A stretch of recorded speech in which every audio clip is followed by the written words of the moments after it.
dirangkai je ke mesin. Tapi yang mekeh menanya si busa bro. Tapi diolah menjadi mesin, dia akan bermakna. Busa yang tetik hana makna, tak olah je ke tangan, tak bermakna. Jadi olahnya ke yang perlu orangnya. So yang olah ada yang. Maka dalam halnya orangnya, tanya di depan mata katanya, fenomena kita sedang membangun sebuah kehancuran perilaku sosial yang geyu dalam Islam untuk peduli kepada saudara se-Islam. La yu'minu ahadukum hatta yuhibba li akhihi kama yuhibbu li nafsihi. Sebenarnya kita terjemahkannya dalam perilaku. Baik cuma dalam dakwah. Terjemahkan cinta antar sesama dengan sikap dan perilaku. Pergerakannya tak terjadi. Dan sebenarnya gampang. Cik-cik kecamatan benar pengurus mandang. Oh, nasib pengenan pak palaeng ni dia pulau buranya kena oleh. Dan buranya tak tepu benar. Sebenarnya nak orang yang ingin membantu, tetapi hanya itu saya percaya. Coba katanya mandum-mandum di kawasan-kawasan bangun jaringan BMU yang benar-benar terpercaya dan amanah. Hana macam laba akhirat. Ikhlas laba akhirat. Hal jazaul ihsan illal ihsan. Setiap kebaikan itu lakukan, Allah hana tua, Allah akan balas dengan ihsan, dengan kebaikan-kebaikan lain.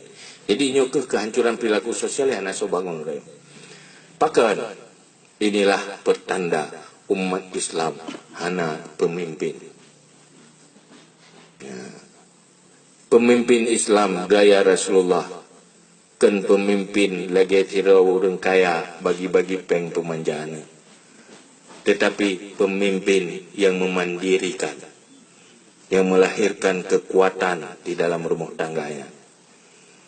Adalah atai yang rayuk dari ubud. Yang rayuk tiga hum yang taruh lauro tadi. Yang rayuk dari ubud becu. Yang rayuk yang betul-betul teruji. Dan besar di buat nilai amal. Makanya ada dia mari kita bangkit. Memperbaiki terus-menerus budaya dan peradaban sosial masyarakat Aceh yang terpuruk. Bacut. Bek nali alasan gasin. Ka gasin peng, hana gasin tenaga. O gasin tenaga, hana gasin pikiran. Tabassumu kafi wajhi akhika sadaqah. Bagi Rasulullah gayurung pubut kebaikan sampai senyum yang paling murah, paling gampang. Tetap lakukan itu kalau itu ada modal. Ittaqunnar walau bisyaqit tamrah. Selamatkan dirimu dari neraka walau dengan sebelah biji korma. Baik putus asa yang nak sebelah biji korma, lakukan kebaikan dengan sebelah biji korma. Baik tak pernah hilung hana kurma titau. Hana buku, sebelah nak. Hitung dia orang ke mana buat kebaikan. Menalah kira-kira. Cuma menyolagi rumah lagi. Pada nak maha-mahai dah. Kan?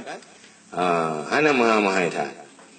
Dan orangnya, bagi kitanya memang hanayum. Tetapi bagi orang yang butuh, sangat berharga. Lebih kira orangnya hanya pakan ada. Mari kita sepakat. PD bangkit peradabannya. Memberi. Dimulai dari pergerakan kecil-kecil. Orangnya lu fikir yang hadir ini sepakat bergerak. Ajak orang pegah, pakai. Yang baik bufet. Ada aku ke perempuan nyanyian kita yang ke bufet. Lebih pakai. Oh itu daerah Sagoji hidup guna pengurus. Maunya setiap desa ada pengurus.